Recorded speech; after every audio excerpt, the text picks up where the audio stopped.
Begitu juga negara ini. Apabila negara ini dipimpin oleh seorang pemimpin yang tidak jujur, tidak menepati janjinya, bahkan dia membantu orang-orang yang melakukan keburukan, tidak mau membantu orang-orang yang terzolimi, bagaimana merdeka? Bagaimana bisa dikatakan negara ini negara yang merdeka? Negaranya merdeka ketika 17 Agustus merdeka, tapi di dapur tidak punya apa-apa. Tapi di kantong tidak ada uang untuk beli beras. Tapi di ATM kosong. Buat makan susah.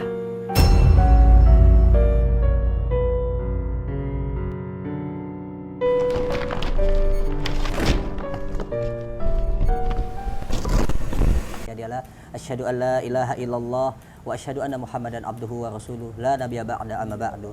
Ikhwani fiddin azani Allah wa iyyakum, yang semoga Allah Subhanahu wa taala merahmati kita semua di tempat yang penuh dengan keberkahan ini.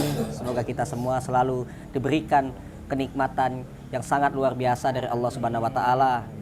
Yang alhamdulillah yang sudah kita rasakan, yaitu nikmat sehat, nikmat iman, serta nikmat-nikmat yang lainnya yang banyak sekali, tidak terhitung. Alhamdulillah, Masya Allah, alhamdulillah kita tadi berusaha saja mendapatkan ilmu dari guru kita, Ustadz, Masya Allah. Khairun nas anfa'ahum linnas. Tadi saya dengar khairun nas anfa'ahum linnas. Itu pesan Nabi SAW dalam kitab hadis yang sahih yang diriwayatkan oleh Imam Bukhari. Sebaik-baik manusia adalah manusia yang banyak memberikan manfaat untuk orang lain. Dan manusia-manusia itulah yang Allah sebut juga di dalam Al-Quran. Innalladzina amanu wa amilu solihati lahum jannatun tajri min tahtihal anhar.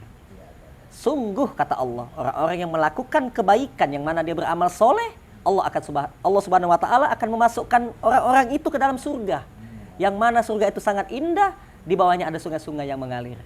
Lalu orang-orang yang melakukan keburukan, yang banyak sekali melakukan keburukan itu, innalladzina fatanul mu'minina wal mu'minati tsumma lam yatubu falahum azabu jahannam. Sungguh kata Allah, orang-orang yang berbuat parit, yang melakukan kejahatan, keburukan, yang dia mencuri, merampok, memperkosa, menyakiti hati kaum muslimin, Allah akan menjanjikan mereka itu masuk ke dalam neraka jahanam, api yang sangat panas. Nauzubillahi min zalik. Bersyukur kita kepada Allah, alhamdulillah. Di atas Islam kita diajarkan banyak sekali kebaikan-kebaikan. Ada sebuah kisah yang tatkala waktu itu Rasulullah SAW sedang berada di Madinah. Di samping Rasulullah ada para sahabat-sahabat. Lalu Rasulullah SAW memberikan sebuah pertanyaan kepada para sahabat. Wahai sahabat-sahabatku, tahukah kalian ada satu amalan yang mana pahalanya jauh lebih besar daripada kita duduk-duduk di Masjid Nabawi di kota Madinah ini? Apa itu ya Rasulullah? Rasulullah SAW menjelaskan, apabila kita keluar dari masjid, kita keluar dari rumah, kita bertemu dengan seseorang yang sedang kesusahan, kita hilangkan susahnya. Kita bertemu dengan orang yang sedang kelaparan, kita hilangkan laparnya. Kita bertemu dengan orang yang sedang kehausan, kita hilangkan hausnya, maka pahalanya jauh lebih besar. Amalan itu sangat Allah cintai. Barang siapa yang membantu saudaranya, maka Allah akan membantunya. Masya Allah. Islam mengajarkan banyak sekali tentang kebaikan. Tinggal sekarang kita mengamalkan. Hanya menyingkirkan paku di jalan saja, kita mendapatkan pahala. Apalagi kita melakukan kebaikan-kebaikan. Banyak sekali contoh-contoh kebaikan yang mungkin bisa kita amalkan bersama-sama.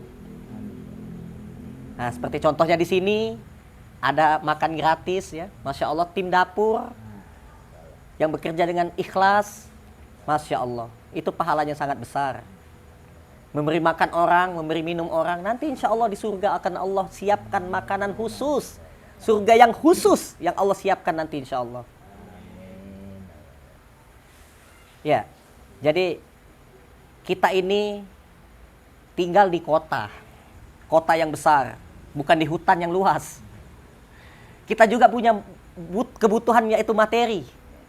Kita butuh uang, butuh harta, ya, butuh tempat tinggal yang layak. Yang apabila kita memiliki keturunan anak. Kita butuh uang untuk menyekolahkannya. Kebutuhan-kebutuhan anak itu juga kewajiban untuk kita semua. Banyak sekali kesempatan-kesempatan untuk kita mendapatkan rezeki yang halal. Allah sangat senang ketika seorang hamba bekerja mencari rezeki yang halal. Allah sangat senang sekali. Rezeki yang halal ini sangat banyak sekali. Akan tetapi kenapa orang lebih memilih kebanyakan mengambil jalur yang haram? Yang korupsi, mencuri, mengambil harta yang bukan miliknya. Nah, itu. Contohnya, kita bisa berdagang yang dicontohkan oleh Rasulullah SAW dan juga para sahabat Nabi SAW. Nah, saya mau mengajak ayah bunda, bang kakak, bahkan yang nonton video ini, ya, rumah makan gratis, punya usaha. Program usaha ini insya Allah berkah. Sebagian hasil keuntungannya kita sedekahkan. Ya, sebagiannya lagi kita berikan kepada keluarga kita yang betul-betul membutuhkan. Saudara kita yang membutuhkan. Sebagiannya lagi ya itulah rezeki kita. Ya. Ada beberapa usaha. Ada haji umroh, ada kuliner, ada pempek Palembang. Ya. Dan juga berbagai macam usaha. Silakan hubungin nomor telepon yang ada di bawah ini. Jadi buat teman-teman, ayah bunda, abang kakak yang mau bergabung bersama rumah makan gratis, yang insya Allah akan selalu menjaga nama baik, amanahnya akan selalu dijaga, silakan bisa komunikasi langsung dengan admin ya, ada adminnya, nomor WhatsApp di bawah ini. Kita hidup di dunia ini, Allah katakan tidak lain daripada ibadah. Tidaklah aku ciptakan jin dan manusia selain hanya untuk beribadah kepada aku, kata Allah. Betapa banyak saudara-saudara kita yang lupa. Dia mendapatkan sebuah masalah kecil, lalu dia mencari solusi. Dia datang ke tempat-tempat maksiat, tempat-tempat hiburan, yang dia anggap hiburan itu mampu menghilangkan ataupun menjadi solusi, menyelesaikan masalahnya. Ternyata tidak. Ada yang bertengkar suami istri, lalu yang satu datang ke kafe, yang satunya lepas jilbab, atau yang satunya lagi ke dukun. Astagfirullahaladzim. Padahal sudah dijelaskan oleh Allah Subhanahu wa taala, ketika kita memiliki suatu masalah, jangan pernah melupakan Allah, jangan pernah lari dari Allah. Kemarin ada yang DM ke saya, ya, Mas Adit, kenapa kok berkomentar seperti itu? Jadi dia bermasalah dengan suaminya.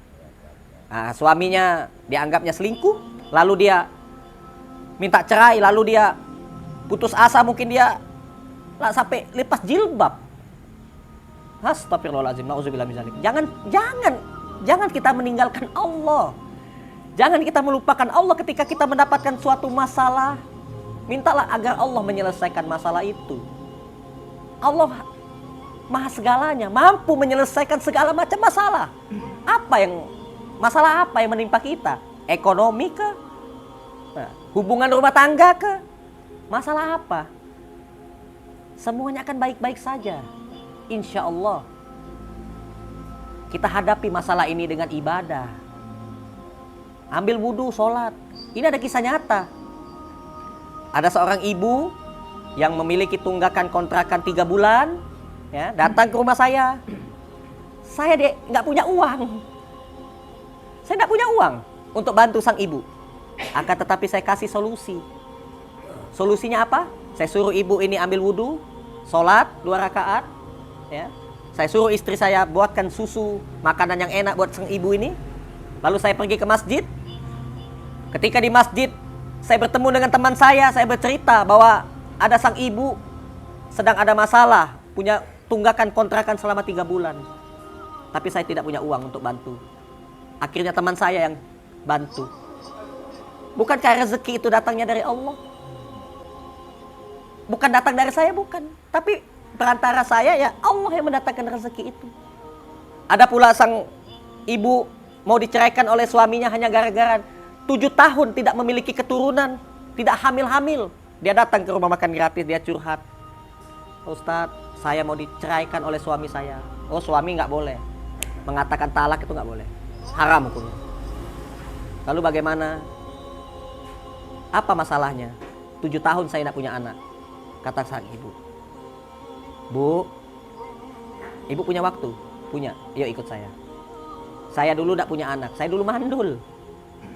Anak saya sekarang 4. Sampai istri saya bilang, Bi, apa aku KB aja ya? Lah, dulu kita susah nyari anak. Banyak anak, banyak rezeki. Ya benar.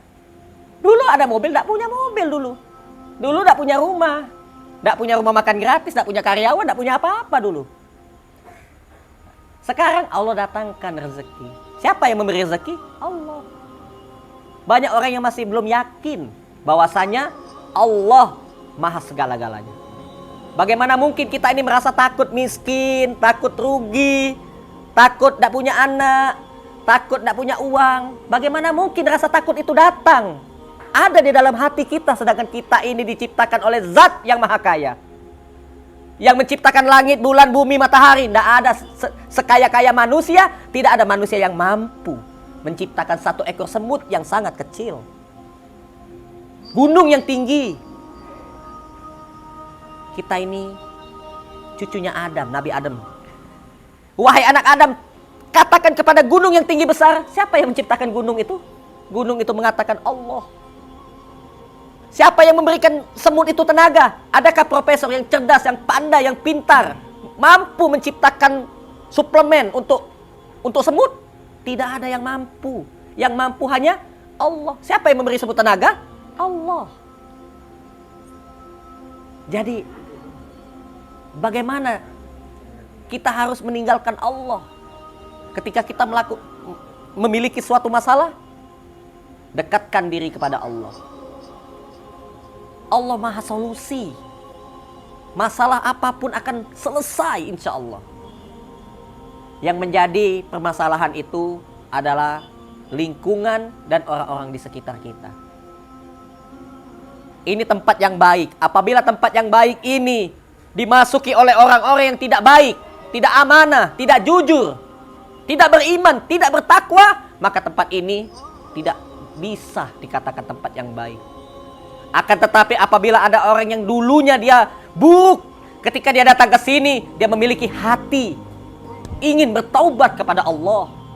Yang tadinya tidak jujur, ingin belajar jujur, hingga akhirnya dia menjadi orang yang jujur, maka sempurnalah, bersihlah hatinya. Maka tempat ini akan menjadi tempat yang sangat baik. Apabila ada suatu perusahaan besar yang mana semua karyawannya tidak ada yang amanah, tidak ada yang jujur, bagaimana pemilik perusahaan ini mampu untuk mengembangkan perusahaan itu? Begitu juga negara ini. Apabila negara ini dipimpin oleh seorang pemimpin yang tidak jujur, tidak menepati janjinya, bahkan dia membantu orang-orang yang melakukan keburukan, tidak mau membantu orang-orang yang terzolimi, bagaimana merdeka? Bagaimana bisa dikatakan negara ini negara yang merdeka? Negaranya merdeka ketika 17 Agustus merdeka, tapi di dapur tidak punya apa-apa. Tapi di kantong tidak ada uang untuk beli beras. Tapi di ATM kosong. Buat makan susah. Makanya mari kita bersatu, berkolaborasi. Kita berbisnis dengan cara yang halal. Kita mengikuti syariat-syariat Islam. Islam mengajarkan kita untuk mencari rezeki yang halal. Berteman dengan orang-orang yang baik, yang bisa dipercaya. Saya mau mengajak ayah bunda, abang kakak, yang mau bergabung silakan. Nah sekarang banyak sekali travel yang nakal. Saya pernah ketemu di Madinah, ada nenek-nenek tidak memiliki hotel. Dia duduk dalam keadaan kondisi belum mandi. Tasnya ditaruh aja di depan hotel, tidak bisa masuk ke dalam hotel. Kenapa? Karena hotel belum dibayar oleh pihak travel. travelnya nakal. Saya juga pernah bertemu dengan waktu saya haji di 2023, saya haji, bertemu dengan beberapa rombongan.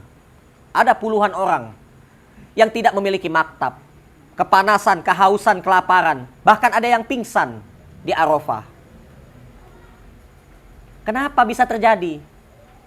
Karena pihak travel mengaku kena tipu. Kenapa bisa kena tipu?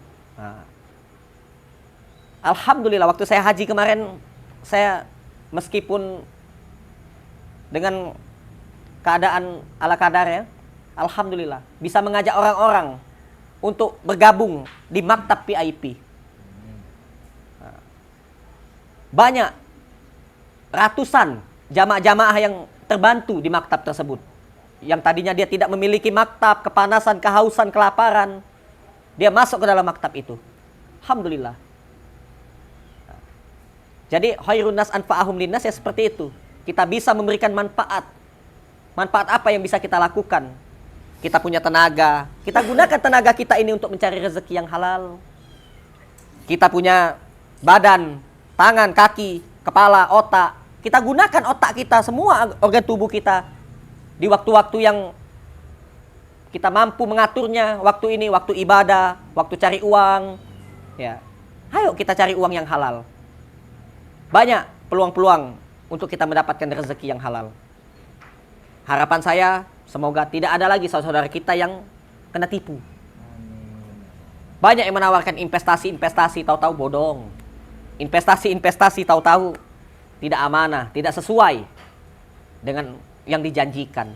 Nah, ini rumah makan gratis mengajak kepada siapa saja yang mau punya lahan, punya tempat, punya rumah, pinggir jalan. Bisa kita berkolaborasi, kita buka kantor.